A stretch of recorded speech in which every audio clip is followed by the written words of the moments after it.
Non, mais des années et des années, sans jamais écouter un message sur la puissance des paroles. Jamais, pas une seule fois. Donc, j'attristais le Saint-Esprit tout le temps. Je disais des choses qui entravaient complètement les anges qui, d'après la Bible, sont envoyés pour aider les héritiers du salut. Je disais des choses qui les empêchaient complètement de m'aider. Je ne savais pas ce que je faisais parce que personne ne me l'avait dit. Maintenant, il y a probablement des personnes ici ce soir qui n'ont jamais entendu parler de ce que je vais vous enseigner. Beaucoup d'entre vous en ont déjà entendu parler, mais une des choses les plus difficiles, sinon la chose la plus difficile à laquelle nous sommes confrontés tous les jours, c'est d'essayer de contrôler notre bouche.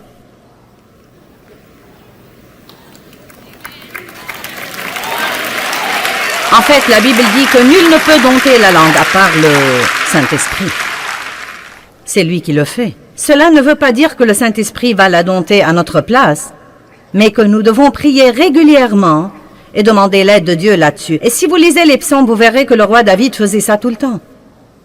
Il faisait des confessions concernant sa bouche et ses paroles et demandait toujours à Dieu de l'aider. Que les paroles de ma bouche et les réflexions de mon cœur te soient agréables. Mais une garde à ma bouche, ô Dieu, de peur que je ne pêche contre toi par ma langue. Il y a toutes sortes de versets comme quoi vous devez prier et demander tous les jours à Dieu de vous aider à prononcer les paroles de la vie partout où que vous alliez et non pas celles de la mort. Amen. L'autre chose qui arrive quand nous comptons sur le Saint-Esprit pour dompter notre langue, sachant qu'il ne va pas le faire à notre place, je crois que le Saint-Esprit nous le rappellera. L'Évangile de Jean nous dit que le Saint-Esprit nous rappellera des choses. Donc, si vous êtes comme moi, et je suis sûr que nous nous ressemblons tous à bien des égards, vous dites des choses et vous les regrettez, vous savez.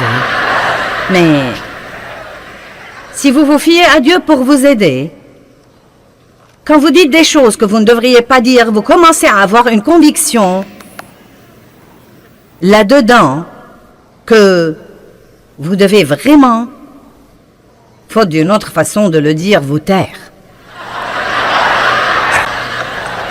Amen. Et je vais enseigner là-dessus tout le week-end.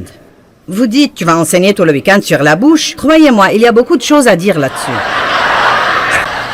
Nous ne manquerons pas d'informations et je ne crois pas que vous allez vous ennuyer. Mais si aucun de vous n'a besoin de ce message, je me le prêcherai à moi-même parce que j'en ai besoin. Le don que Dieu m'a donné est dans ma bouche, mais elle a aussi été mon plus grand problème dans la vie. Et ce n'est pas du tout rare. Donc, nous allons intituler ce message « Les paroles contiennent de la puissance », de même que ce genre ici contient de l'eau ce soir. Les paroles que nous parlons contiennent de la puissance en elles. Et je veux que vous compreniez ça. Chaque parole qui sort de votre bouche a de la puissance en elle. Une puissance créative ou destructive. Une puissance positive ou négative. La plupart de nous connaissent Proverbe 18, 21 qui dit « La mort et la vie dépendent de la langue ». Maintenant, c'est un verset sensationnel. La mort et la vie dépendent de la langue. Je crois que je dois faire attention à mes téléspectateurs en ce moment et m'assurer que vous m'aviez bien entendu. La mort et la vie dépendent de la langue. Amen.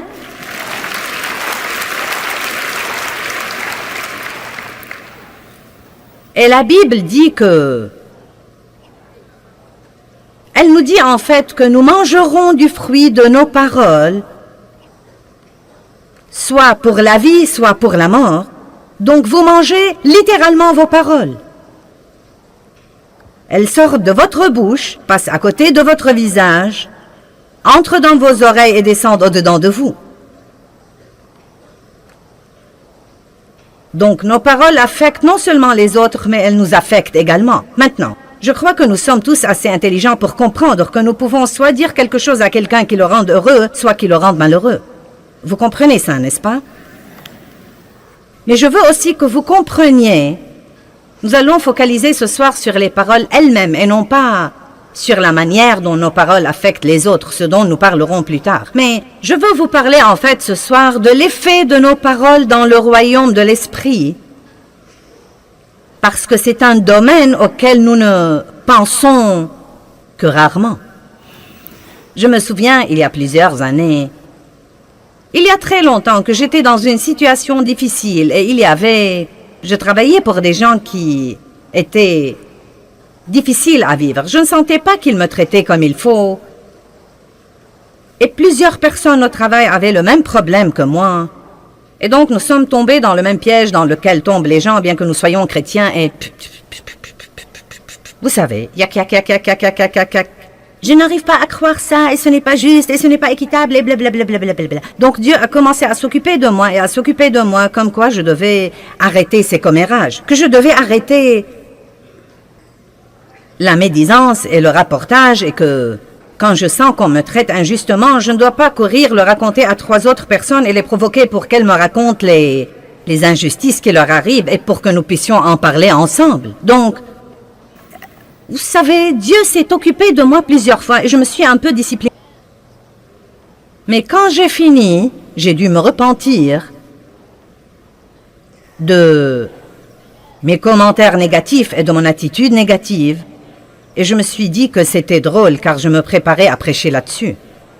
Vous savez, le diable aurait aimé que je culpabilise trop pour monter en chair et prêcher là-dessus, mais je ne supporte pas ces trucs, donc je vais vous le dire carrément. Vous savez, je dois combattre ça comme tous les autres.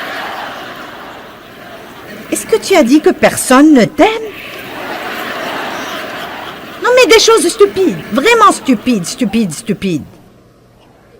Donc, nous devons tous écouter ceci, et nous devons tous aller de l'avant. Et, puis-je vous dire quelque chose? Quand nous disons des choses que nous ne devons pas dire, nous devons les considérer comme n'importe quel péché et nous en repentir. Et c'est quelque chose que tant de gens ne font pas, parce que ce n'est pas un oup. Ce n'est pas un contretemps dans la vie. Je vais vous montrer ce week-end que si nous ne repentons pas et nous ne couvrons pas ce péché du sang de Jésus, nous ouvrons une porte au diable dans bien des cas. Les paroles ont de la puissance dans le royaume de l'esprit. De l'esprit. Vous savez, les paroles sont intéressantes. Vous savez, Jésus a dit, mes paroles, elles sont esprit et elles sont vie. Donc, les paroles opèrent dans le royaume de l'esprit car vous ne pouvez pas les voir. Et pourtant, elles ont un effet. Quelqu'un vous dit quelque chose et cela vous affecte de l'intérieur. Cela peut soit vous élever, soit vous démolir. Il y a des milliers de gens dans ce bâtiment et vous êtes tous comme ça. Pourquoi êtes-vous venus ici? Pour m'écouter parler? Pourquoi? Parce que je dis à haute voix les paroles de Dieu et vous avez vous-même expérimenté le plus grand don que nous ayons. Et que vous le sachiez ou non, vous avez déjà écouté beaucoup de la parole ce soir. Nous avons chanté la parole, nous avons exhorté avec la parole. Même quand je vous ai parlé de notre matériel spirituel, j'ai dit que ce matériel contenait la parole pour que vous puissiez le prendre chez vous sur une bande et continuer à être élevé et changé. La Bible nous dit que Dieu a un bon plan pour votre vie, mais que votre pensée doit être complètement renouvelée par la parole de Dieu pour voir ce plan se réaliser. Je rends grâce à Dieu pour sa parole. 2 Corinthiens 3, 18 dit, « Si vous demeurez dans ma parole, vous serez transformés et changés en l'image de Dieu, de gloire en gloire en gloire. » Jésus dit, « Si vous demeurez dans ma parole, vous connaîtrez la vérité, et la vérité vous affranchira et vous libérera. » Il y a tant de merveilleuses promesses. Mais je vous encourage à prendre l'habitude de remercier Dieu pour les anges qu'il vous a assignés, pour vous aider, mais certains de vos anges sont extrêmement ennuyés. Ils aimeraient vraiment que vous les laissiez faire leur travaillent et que vous leur donniez quelque chose pour qu'ils puissent travailler et que vous arrêtiez de les entraver à tout bout de champ. Maintenant, Psaume 103, 20. Bénissez l'Éternel avec amour, avec reconnaissance, vous ses anges, qui êtes puissants en force et qui exécutez ses ordres en obéissant à la voix de sa parole. Maintenant, qu'écoutent les anges, à votre avis? La parole de Dieu. À quoi prêtent-ils l'oreille? Qu'est-ce qui les touche? Qu'est-ce qui les motive? Qu'est-ce qui les incite à travailler? Non pas les murmures, non pas les plaintes, non pas le ronchonnement, non pas les critiques, non pas les commérages, non pas le rapportage. La parole de Dieu. Ils prêtent l'oreille à la parole de Dieu. Hébreux 1,14 dit que ces anges ont été donnés par Dieu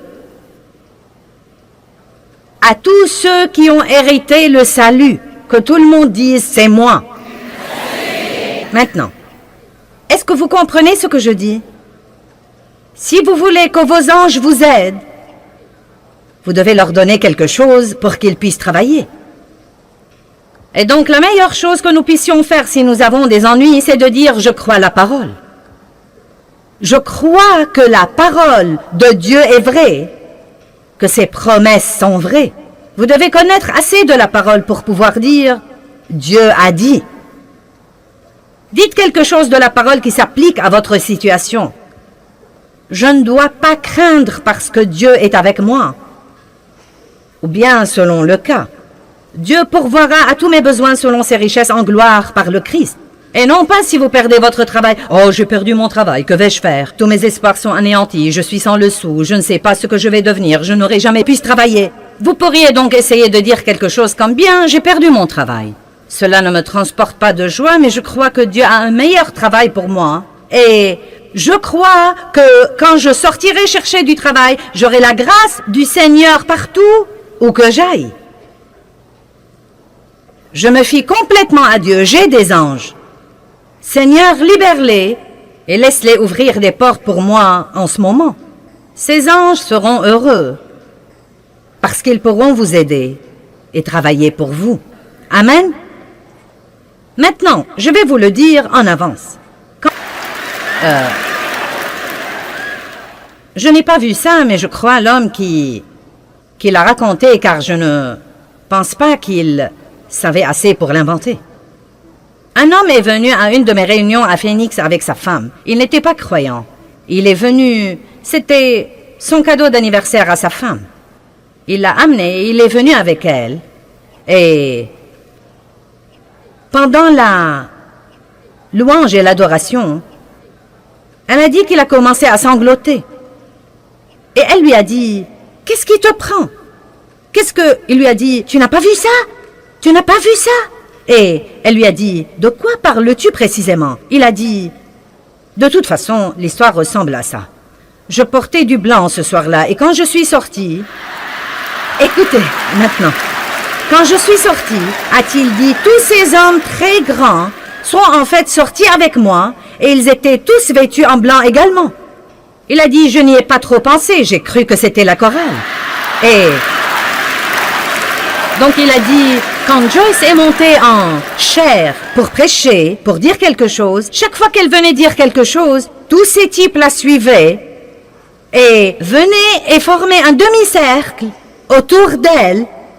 Mais il a dit qu'il retirait ses épées et qu'ils étaient au garde à vous.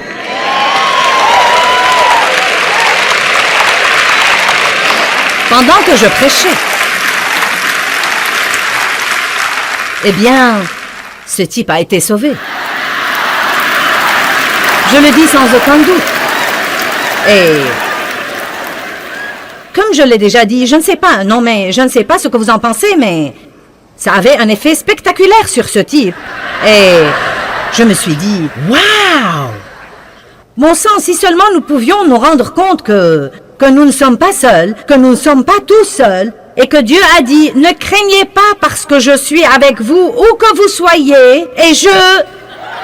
Mon Dieu! Que Que dit-il là? Écoutez. Écoutez avec soin, car il ordonnera à tous ses anges de t'accompagner et de te défendre et de te garder dans toutes tes voies d'obéissance et de service. Et ils te porteront sur les mains de peur que ton pied ne heurte contre une pierre. Tu marcheras sur le lion et sur l'aspi et tu fouleras le lionceau et le dragon.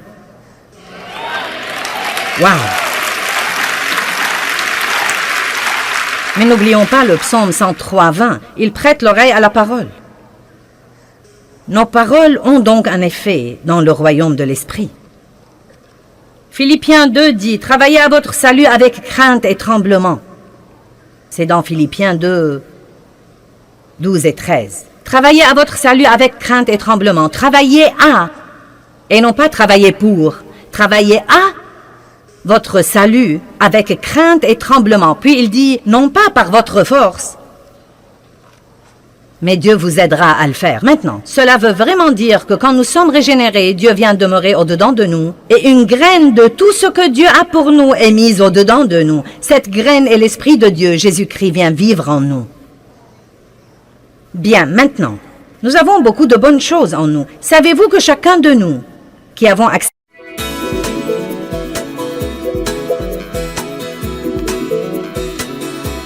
Aujourd'hui, dans notre programme, je veux vous expliquer comment la prière simple peut vous aider à surmonter les problèmes les plus compliqués.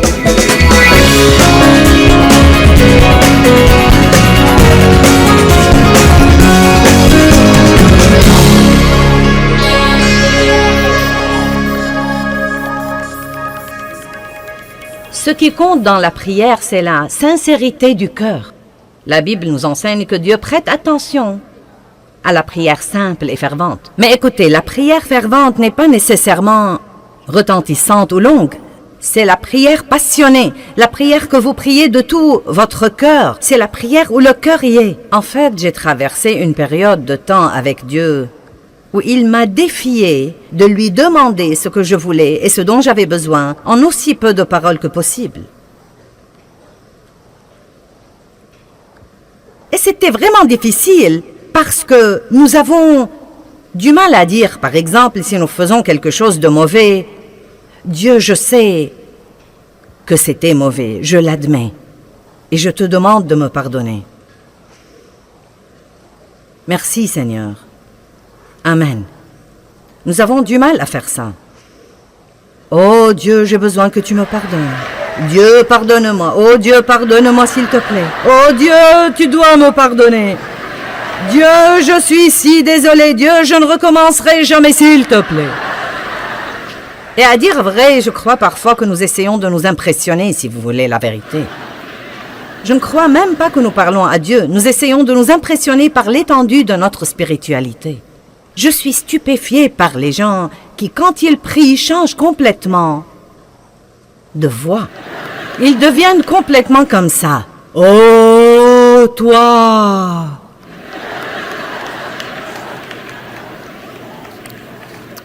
Donc, je ne sais pas ce que vous en pensez, mais la prière est une conversation avec Dieu. C'est demander à Dieu de répondre à vos besoins ou aux besoins de quelqu'un d'autre. C'est le louer, c'est le remercier, c'est l'adorer. C'est lui confier des choses et lui consacrer des choses. C'est beaucoup de choses merveilleuses qui devraient faire partie de la vie de tous les jours. Tout comme la respiration. La prière devrait être comme la respiration. Ne pas prier est un péché. La pire chose qui puisse arriver si vous ne priez pas, c'est rien. En d'autres termes, si vous ne priez pas, rien n'arrivera. Eh bien, quelles sont certaines des raisons pour lesquelles la prière n'est pas exaucée? Tout d'abord, je ne sais pas si nous pouvons dire qu'une prière n'est pas exaucée. En fait, Dieu ne dit pas toujours oui. Vous savez, Dieu dit parfois, pas maintenant. J'ai en fait entendu des gens dire que Dieu ne dit pas non, mais je ne crois pas ça. Si je demande quelque chose qui n'est pas la volonté de Dieu, il me dira non. Sinon, je croirais qu'il ne m'aime pas. Parfois, il dit attends. Parfois, il dit oui. Et parfois, il dit non. Mais une des choses que nous devons comprendre, c'est que quoi qu'il dise, ce qu'il dit est toujours juste. Et si Dieu dit « attends », c'est que c'est mieux pour moi d'attendre. Quel que soit ce que ça me fait mal, quel que soit ce que j'en pense, il y a une certaine raison pour laquelle ce n'est pas bon ou ce n'est pas mieux pour moi d'avoir cette chose maintenant. Si Dieu dit non, il n'essaye pas de me cacher des choses, il n'essaye pas de m'empêcher d'avoir quelque chose que je veux. Il a simplement quelque chose de meilleur en tête et je ne suis pas assez intelligente pour savoir comment le demander.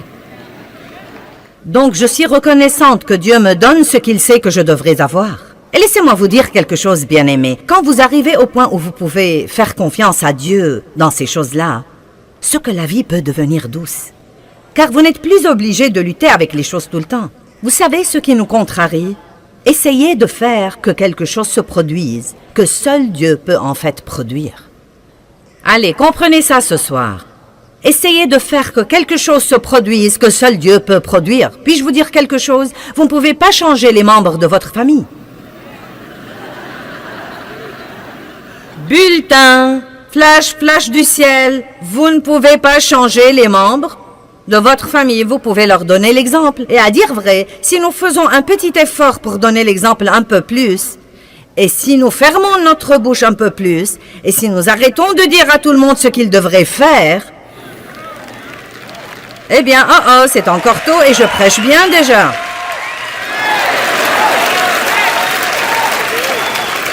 Non, mais la Bible dit que la femme ne peut pas gagner son mari par la parole.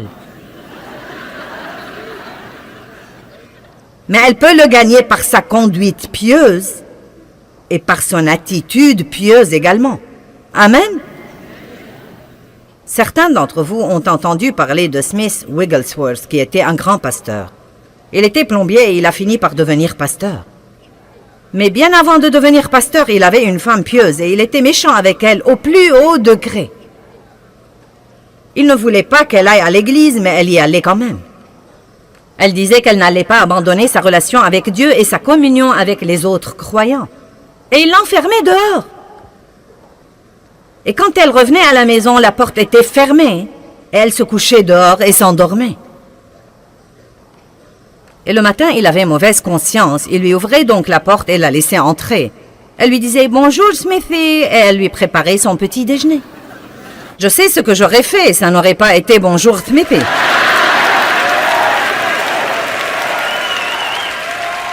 Mais d'un autre côté, si j'étais mariée à cet homme, il serait resté plombier et ne serait jamais devenu grand pasteur. Mais elle lui donnait l'exemple dont nous avons parlé. Et elle a continué à être tellement gentille avec son mari qu'il a fini par être sauvé et radicalement rempli du Saint-Esprit et par devenir un des plus grands prédicateurs renommés que l'Église a connus. Laissez-moi donc répéter. Vous ne pouvez pas changer les membres de votre famille, mais vous pouvez prier pour eux. Et si vous priez, vous ouvrez la porte à Dieu pour travailler. Si nous essayons de faire les choses sans faire intervenir Dieu, cela empêche littéralement Dieu de travailler parce que nous sommes les associés de Dieu. Et nous ne devons pas exécuter nos plans et nous attendre à ce que Dieu les bénisse ensuite. Nous devons passer un temps avec Dieu et apprendre ce qu'il veut faire et suivre son exemple. Vous ne pouvez obliger personne à aimer Dieu. Aussi ardemment que vous vouliez que vos bien-aimés soient sauvés, vous ne pouvez pas les obliger à aimer Dieu. Oh, si seulement je pouvais. Si seulement je pouvais ouvrir les cœurs des gens et les remplir de l'amour de Dieu et les refermer et les libérer.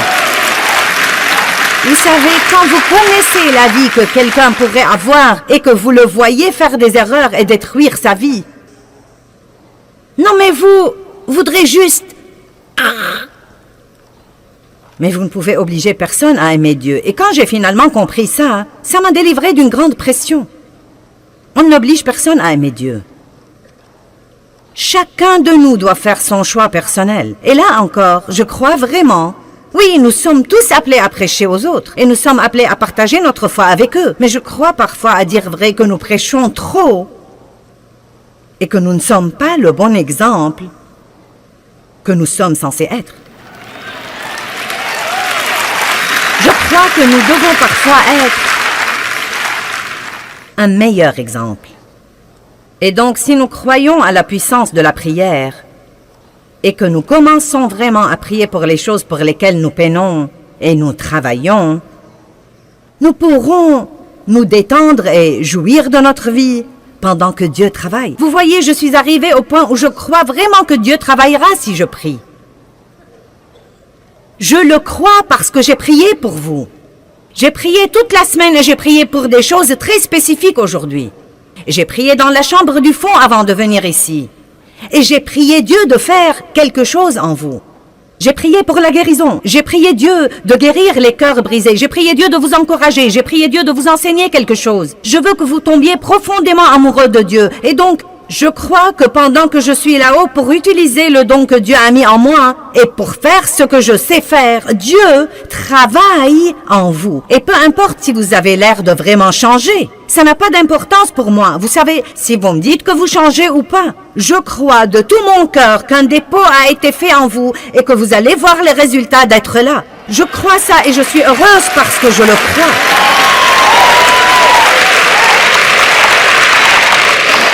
Je suis heureuse au plus haut degré, car je crois en ce moment que je suis au milieu de la volonté de Dieu. Et je crois que ce que je le fais de mon mieux. Et je crois que la parole de Dieu va avoir un effet sur vous. Savez-vous quand j'étais malheureuse?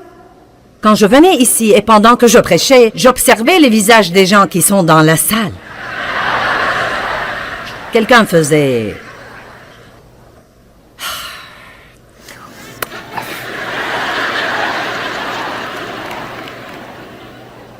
Ou quelques-uns se levaient et quittaient au milieu de mon sermon, et je me disais, oh mince alors, c'est terrible.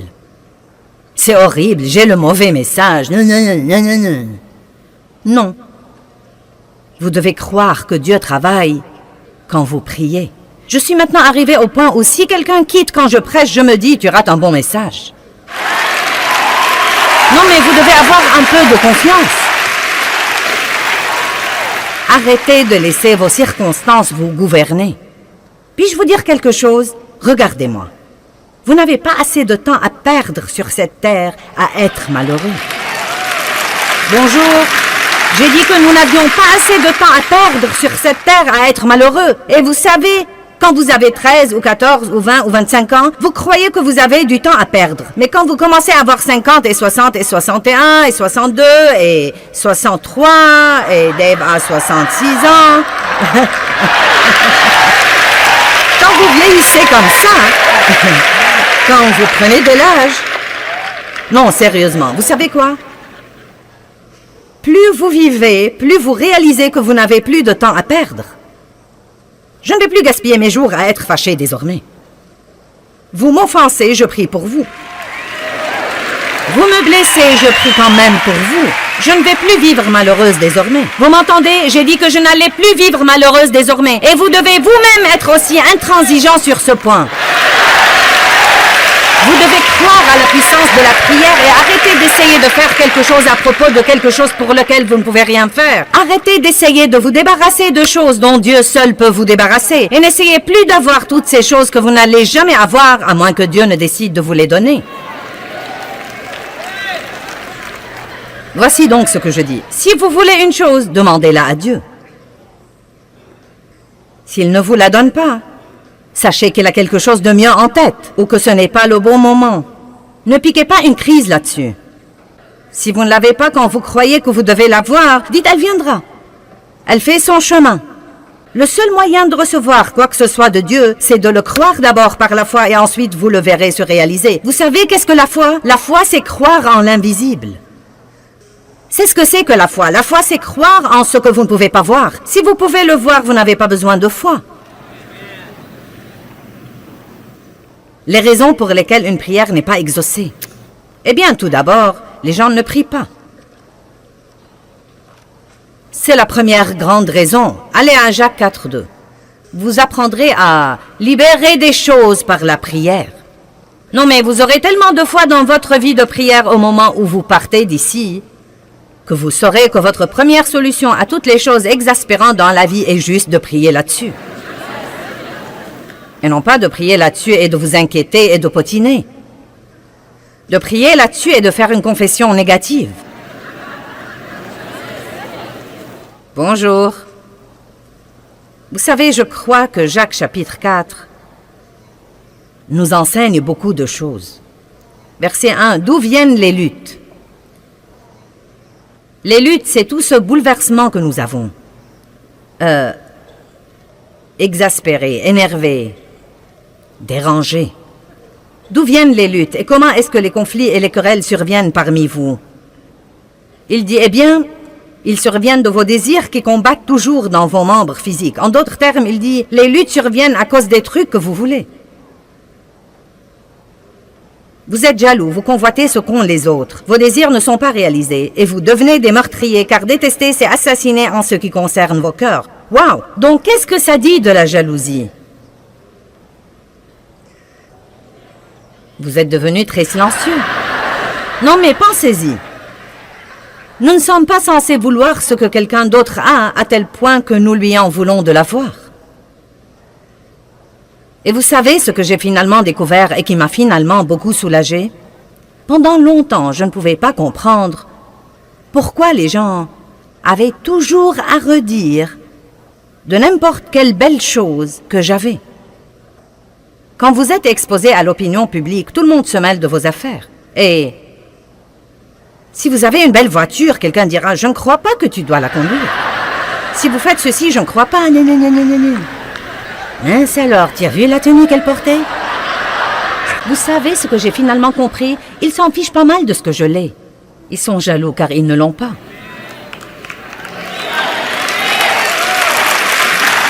Et il en va de même pour vous, vous savez? Vous achetez une jolie maison et certains de vos amis seront jaloux et me diront de vous.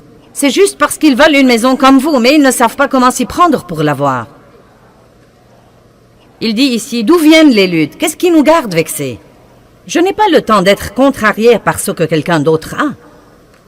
Nous n'allons pas comparaître devant Dieu à la place des autres. Chacun va comparaître devant Dieu et rendre compte pour lui-même. Chaque homme comparaîtra devant Dieu et rendra compte pour lui-même. Nous ne devons pas nous inquiéter de ce que quelqu'un d'autre fait ou ne fait pas, ou de ce qu'il possède ou ne possède pas, ou de ce qu'il dépense ou ne dépense pas, ou de ce qu'il a ou n'a pas. Car nous n'allons pas répondre de lui. Nous nous épargnerons d'ennui si nous nous occupons de nos affaires. Vous brûlez de jalousie et de colère et vous n'avez pas le contentement et le bonheur que vous voulez. Vous avez des querelles et des luttes. Et franchement, il y a environ 20 ans, la phrase suivante a changé ma vie. Vous ne possédez pas parce que vous ne demandez pas. Quel beau verset. Vous ne possédez pas parce que vous ne demandez pas. Et je me suis rendu compte, ce jour-là, il y a une bonne vingtaine d'années, quand je lisais ce verset et que j'étais une jeune chrétienne et une jeune ministre, frustrée, et j'essayais de faire que toutes ces choses se produisent, et elles ne se produisaient pas, et j'essayais de faire grandir mon ministère, et de faire ceci à mon mari, et cela à mes enfants, et quelque chose d'autre aux autres. Je me fâchais contre les gens parce qu'ils n'ont pas aimé ceci ou cela. Et c'était un soulagement pour moi d'entendre Dieu dire « Tu n'as pas, parce que tu ne demandes pas, tu essayes de faire que quelque chose se produise au lieu de me le demander et de te fier à moi pour avoir les meilleures choses qui soient. » Allons à Ésaïe 65.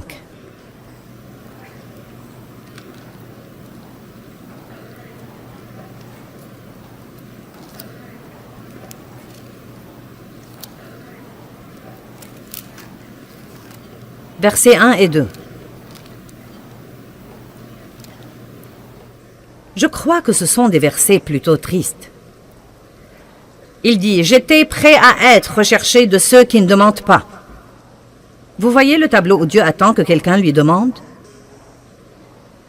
J'étais prêt à être recherché de ceux qui ne demandent pas. J'étais prêt à être trouvé par ceux qui ne me cherchent pas.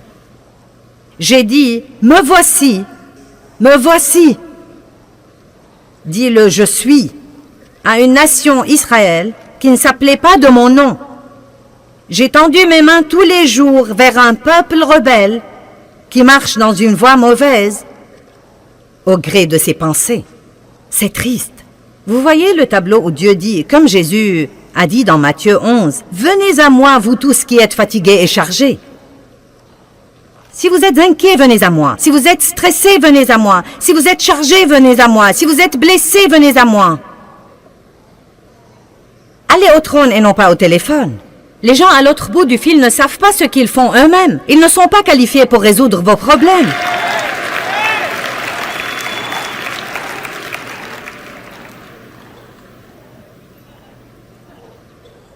N'est-ce pas un verset génial? J'étais prêt à être recherché de ceux qui ne demandent pas. J'ai dit, me voici, me voici. Mais personne ne m'a cherché. Dieu est un bon Dieu. Hébreux 11:6 dit, sans la foi, il est impossible de plaire à Dieu. Et celui qui s'approche de lui doit croire deux choses, que Dieu est et qu'il est le rémunérateur de ceux qui le cherchent diligemment. Dieu est un bon Dieu. Il attend pour vous faire des choses. Mais vous devez les lui demander. Ne vous fâchez pas contre votre patron qui ne vous donne pas la promotion que vous voulez. Avez-vous jamais pris la peine de la demander à Dieu? Peut-être que ce n'est même pas ce dont vous avez besoin. Qui sait, peut-être que Dieu essaye de vous faire quitter ce travail stupide de toute façon pour aller travailler ailleurs. Et vous craignez de ne pas pouvoir gagner autant d'argent ailleurs. Ça me surprend combien de gens mènent une vie qu'ils détestent parce qu'ils ont peur de faire quelque chose d'autre.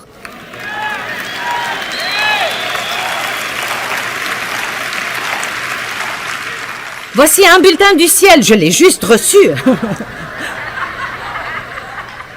Vous ne pouvez pas suivre le Saint-Esprit et ne pas être heureux.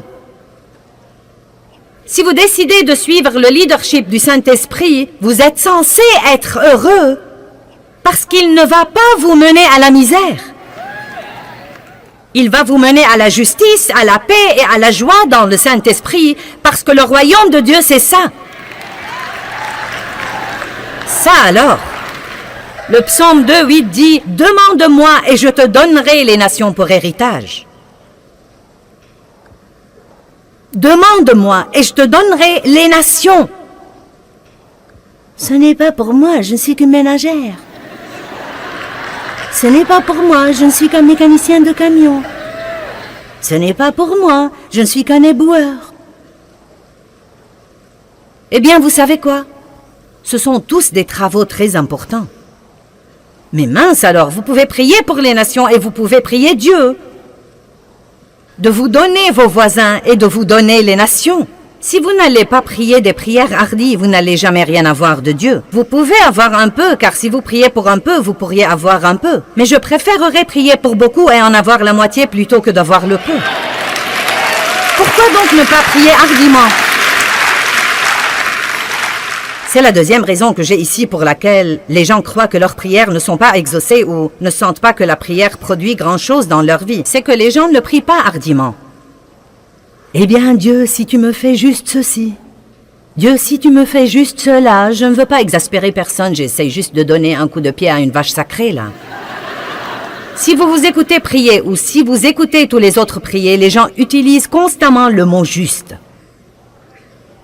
Dieu, si tu peux juste nous aider. Dieu, si tu peux juste nous oindre. Dieu, si tu peux juste répondre à ce besoin.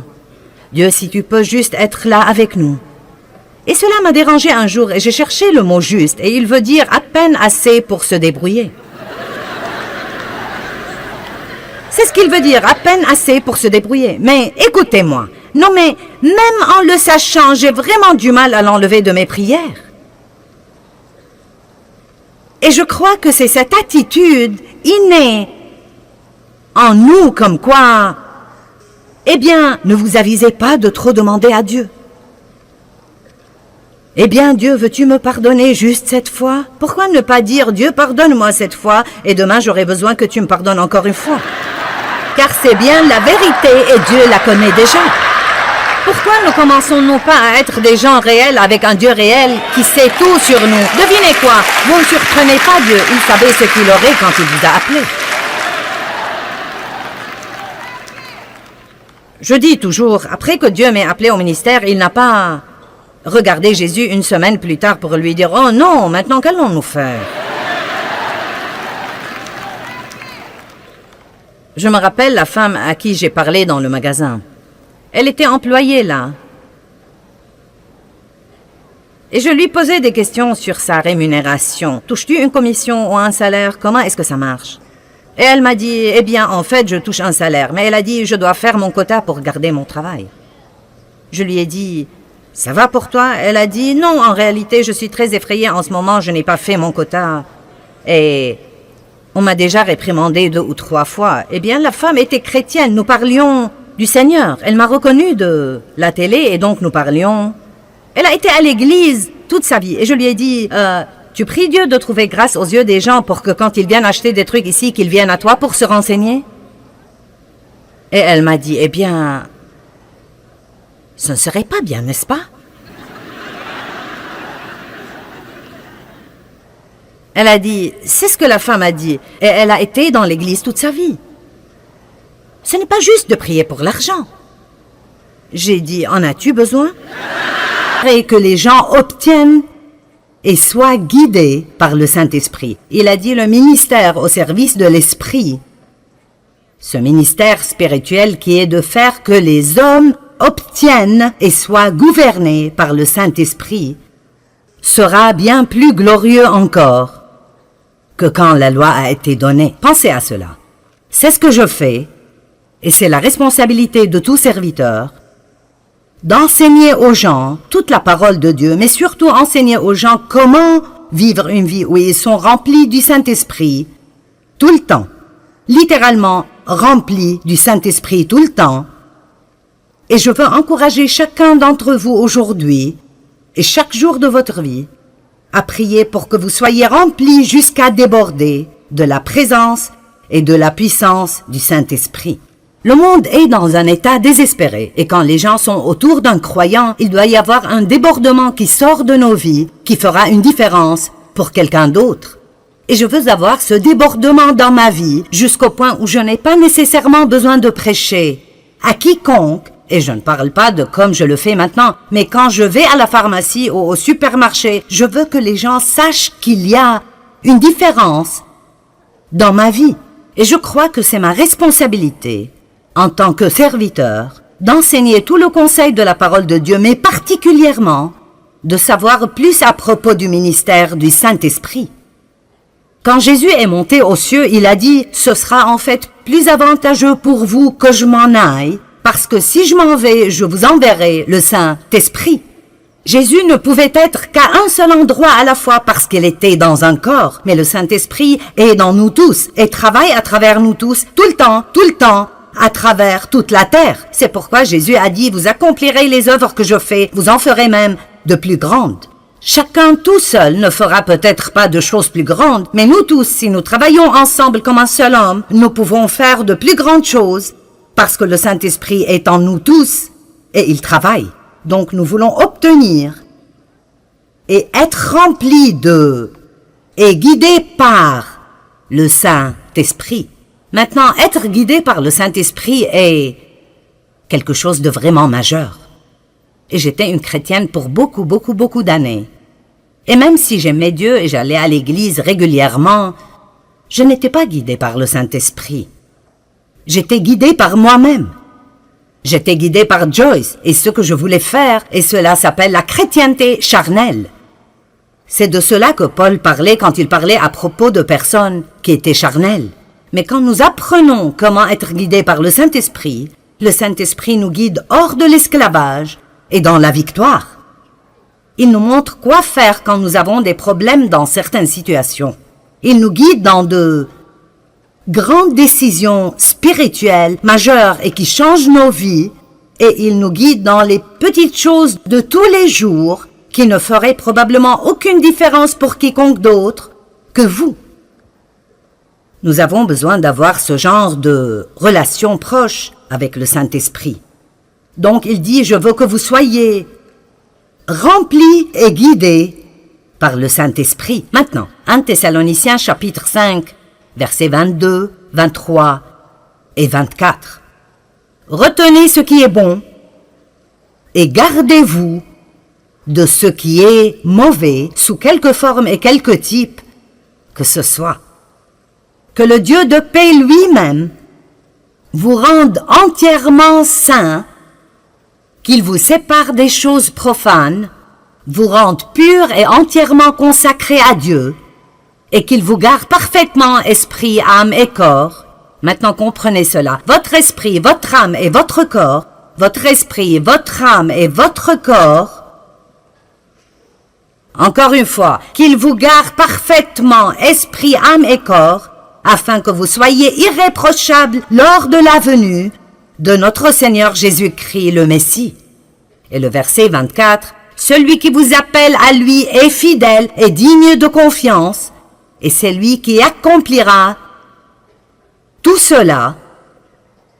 Il accomplira son appel en vous bénissant et en vous gardant. » Maintenant, je pense que si un jour nous ne serons pas en colère contre nous-mêmes, nous devons peut-être nous comprendre nous-mêmes un peu mieux que maintenant, parce que vous savez que vous pouvez vouloir deux choses différentes en même temps, l'une étant bonne et l'autre étant mauvaise. Et vous pensez, quel est mon problème maintenant? Je veux me lever et aller à l'église demain. Je ne veux pas me lever et aller à l'église demain. Je ne veux pas manger cette glace au chocolat. Je veux manger cette glace au chocolat. Je veux te pardonner. Je veux rester en colère contre toi tout le reste de ma vie. Eh bien, ce qui arrive est ceci. Ceux-ci sont nos petits amis aujourd'hui. Le corps, l'âme et l'esprit. Nous avons une petite lumière dans notre esprit. J'ai pensé que c'était plutôt génial. Alors, quand nous sommes nés de nouveau, cette partie de nous, la partie de l'esprit, qui est la partie la plus profonde de notre être, est rendue sainte. Nous sommes lavés à l'intérieur, parce que Dieu ne peut pas être quelque part qui n'est pas saint. Donc, pour qu'il vienne et pour qu'il vive en nous, il doit nettoyer l'endroit avant de pouvoir venir et y vivre. J'aime le dire ainsi, j'aime dire que lorsque nous sommes nés de nouveau, nous portons en nous la graine de tout ce que Dieu est. J'aime en Jean 3,9, il dit que nous recevons la semence divine du Dieu puissant. Nous obtenons une nouvelle nature. Dieu vient vivre en nous et nous avons littéralement tout ce dont nous avons besoin spirituellement pour grandir et être mature et être tout ce que Dieu veut que nous soyons. Alors il dit, je te sanctifierai, esprit. Mais quoi à propos de ce gars-là, l'âme? Mais qu'en est-il de... Vous voyez, nous l'avons bien habillé, n'est-ce pas merveilleux? Le corps. Et nous ne pouvions pas trouver de façon de le faire. Mais le corps aime se vêtir de tout cela et puis se regarder. N'aimez-vous pas cela? La moitié de ceci m'appartient probablement. Voici une petite étiquette qui dit « Je suis génial ». Et nous allons de « Je suis génial » à « Je suis stupide, je me déteste, je m'aime tellement », vous savez. Mais là, cette âme, je ne sais pas ce qui me serait arrivé si je n'étais pas arrivé à comprendre mon âme et la façon dont j'ai été façonné. J'ai appris ceci il y a beaucoup d'années en lisant des livres écrits par Watchman Nee parce que je n'apprenais vraiment cela nulle part alors. On me disait tout ce que j'avais et tout ce qui m'était disponible, mais rien de cela ne semblait marcher dans ma vie et je ne savais pas ce qui clochait. J'écoutais à propos des promesses de Dieu et de comment je pourrais avoir toutes ces choses par la foi et je luttais si dur pour essayer d'appliquer chaque message que j'écoutais quand j'écoutais des enseignements. Et finalement, j'ai compris que ce dont la Bible dit que c'est à moi à la base est ce que j'ai en Christ. Mais si ça ne sort jamais de mon esprit, dans mon âme, et ne sort pas ultimement à travers mon corps jusqu'à là où les gens peuvent le voir, alors j'irai peut-être bien, mais je n'aiderai personne d'autre. Je ne pourrai pas faire quoi que ce soit pour quiconque d'autre. Et alors ça m'aidait vraiment pour me comprendre moi-même, de réaliser que mon âme, et nous en avons tous une, et ma pensée, ma volonté et mes émotions. Votre âme vous dit ce que vous voulez, ce que vous pensez et comment vous vous sentez. Elle ne vous dit rien à propos de Dieu, elle vous dit tout à propos de vous-même. Alors, votre esprit peut vous guider et vous dire de vous lever et d'aller à l'église, ou de donner quelque chose, ou de demander pardon à quelqu'un, ou de donner une faveur à quelqu'un. Et dans cette partie, la partie de la nouvelle nature en vous, vous voulez vraiment le faire. Vous aimez Dieu et vous voulez le faire. Mais après, votre âme dit « Je n'ai pas envie de faire cela. Je ne veux pas. Et franchement, je ne pense pas que c'est une bonne idée. Il n'était pas très gentil avec toi. Pourquoi devrais-tu faire cela? » Et alors, tout le raisonnement commence à propos de pourquoi vous ne devez pas faire cela et votre corps veut juste se reposer et faire la sieste ou manger un beignet ou quelque chose comme ça. Alors, vous devez comprendre, votre corps n'est capable de faire que ce que vous l'entraînez à faire. Il ne peut faire rien d'autre. Il est juste plutôt stupide, sauf si vous l'entraînez et le gardez sous contrôle tout le temps. Ce n'est pas surprenant que Paul ait dit « Je traite durement mon corps ». Il n'a pas dit « Je nourris sûrement mon corps ». Il a dit « Je traite durement mon corps ». Ça sonne pareil, mais les mots sont bien différents. Alors, ça nous aide beaucoup de comprendre ceci. Paul a décrit ce même dilemme dans Romains chapitre 7. Et si vous lisez Romains 7 depuis le verset 15 jusqu'à la fin du chapitre, vous penserez « Il sait de quoi je parle ». Parce que Paul dit « Quel est mon problème? Ce que je veux faire, je ne le fais pas. Et ce que je ne veux pas faire, je le fais. » Et puis c'est comme s'il avait une conversation avec lui-même. Donc si je ne veux pas le faire, mais je le fais, ce n'est donc plus moi qui agis ainsi, mais ça doit être une autre loi spirituelle à l'œuvre dans mon corps qui me fait agir ainsi. Et puis il continue encore et il dit finalement, « Qui me délivrera de ce corps de mort? Dieu soit loué, il le fera par Jésus-Christ. » Donc si nous revenons à 1 Thessaloniciens, il a dit, « Je vous sanctifierai corps, âme et esprit, je le ferai, j'accomplirai mon appel en vous sanctifiant. » Nous voyons que Jésus est le chef et le consommateur de la foi. La Bible nous enseigne dans Philippiens 1:6 que celui qui a commencé en vous cette bonne œuvre la rendra parfaite pour le jour de Jésus-Christ. Eh bien, si Dieu fera tout cela, et si j'ai été sauvé depuis 25 ans et je me suis toujours un désastre, si j'ai été sauvé depuis 25 ans et je suis toujours un désastre, j'essaierai de ce côté. Si j'ai été sauvé depuis 25 ans,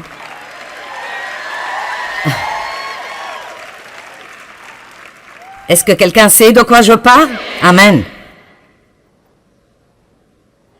Alors, quelque chose va mal.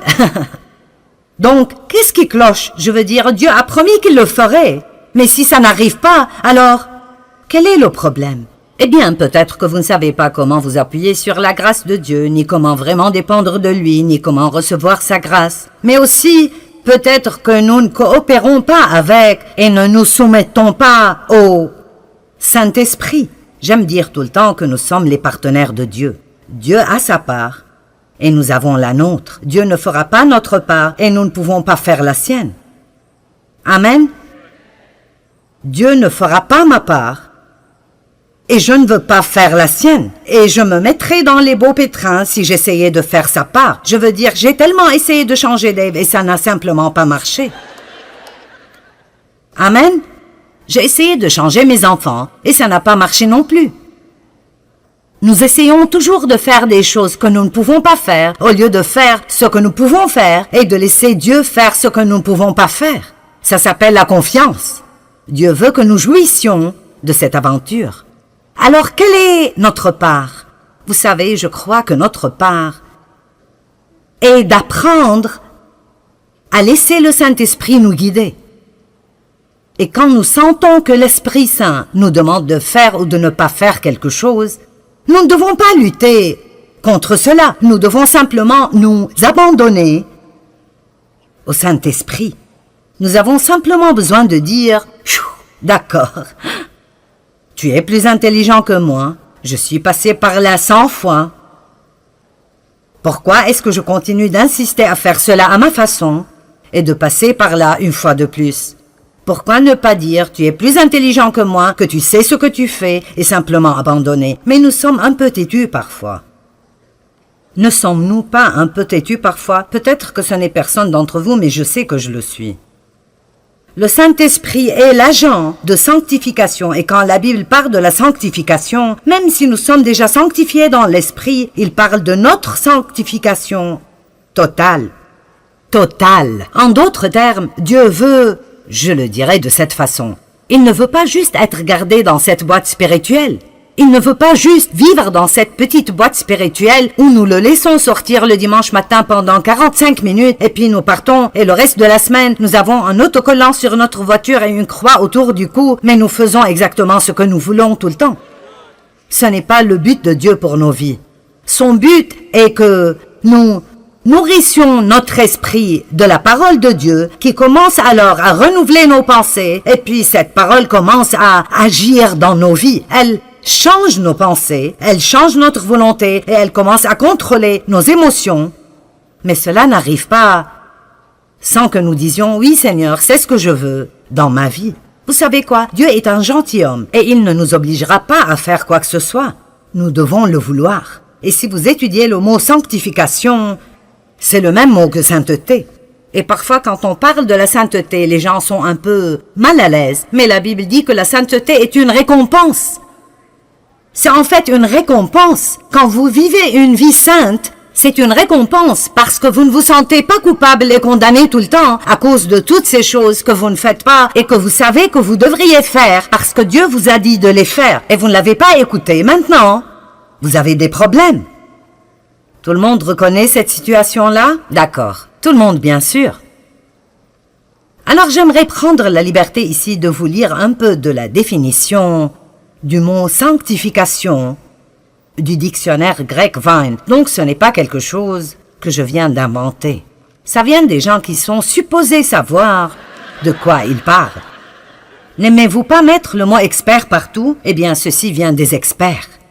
Donc la sanctification veut dire réservé pour Dieu. Donc la première question que je veux vous poser est: est-ce que vous croyez que vous êtes réservé pour Dieu? Vous ne vous appartenez pas, vous avez été acheté, d'après la Bible, acheté par quelque chose de précieux, le sang de Jésus-Christ. Et cette croix qui est en haut, je leur ai demandé de mettre ça là ce week-end, parce que je veux continuer à rappeler les gens du prix que Jésus a payé pour cette liberté que nous avons quand il a été cloué sur cette croix et a souffert et a saigné et est mort et a payé pour nos péchés. Amen. Et alors, je dois avoir un type de réponse à cela, différent de juste passer ma vie à faire ce que je veux faire. J'aime toujours dire que si Dieu n'avait besoin de nous pour rien, dès que nous sommes sauvés, il pourrait nous ravir d'ici et nous irions dans la gloire. Mais il a besoin de nous. Nous sommes les mains et les pieds, les yeux, les bras, la bouche, les oreilles de Jésus. Il appelle le monde à travers nous.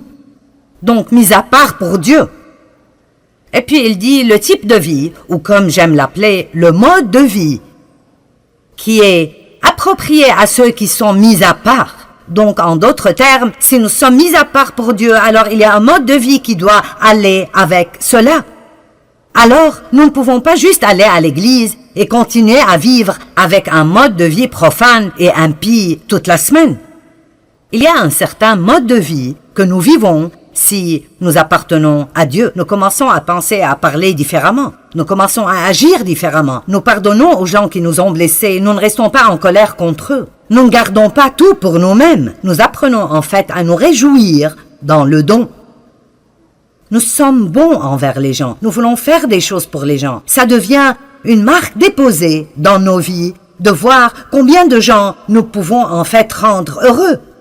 Nous ne sommes pas centrés sur nous-mêmes tout le temps en nous ayant nous-mêmes en tête. En fait, nous croyons que nous appartenons à Dieu et nous nous levons chaque jour pour dire « Dieu, me voici, montre-moi ce que tu veux faire pour moi aujourd'hui, montre-moi ce que tu veux faire à travers moi aujourd'hui, je ne m'appartiens pas, je t'appartiens à toi. » J'aime ce que Jésus a dit « J'ai préparé un corps pour vous. » Et c'est là où nous devons arriver. Nous sommes un corps totalement rempli et inondé de Dieu, comme le dit Paul dans Éphésiens 3, 19, pour que vous soyez remplis jusqu'à toute la plénitude de Dieu. Je vous le dis, quand vous arrivez au point où vous n'essayez pas de faire ce que vous voulez tout le temps, la vie devient si merveilleuse. Elle est absolument merveilleuse. Combien de vous savent ce que les feux d'arrêt sont? Vous arrivez à un feu d'arrêt et si le feu est vert, vous pouvez y aller. Et si le feu est orange, c'est supposé signifier « faites attention ». Ce ne serait pas très sage d'y aller. Mais la plupart d'entre nous pensent juste que ça veut dire « dépêche-toi et passe avant que le feu devienne rouge ». Et donc si c'est un feu rouge, ça veut dire « stop ». Vous savez, je crois que dans notre relation avec le Saint-Esprit, nous avons aussi des feux verts, des feux oranges et des feux rouges. Et nous devons savoir quand c'est orange. Tu devrais faire attention à ce propos. Et quand nous obtenons ce vas-y, et nous entendons Dieu dire « Arrête-toi, ne fais pas ça. Si tu le fais, tu auras des problèmes. » Je veux que les choses marchent bien dans ma vie, pas vous? Donc, nous sommes sanctifiés. Nous sommes supposés vivre une vie qui convient à notre appel. Et après, cette définition est longue et elle dit beaucoup d'autres choses, mais j'aime cette partie. Elle dit: cette sanctification doit être apprise de Dieu comme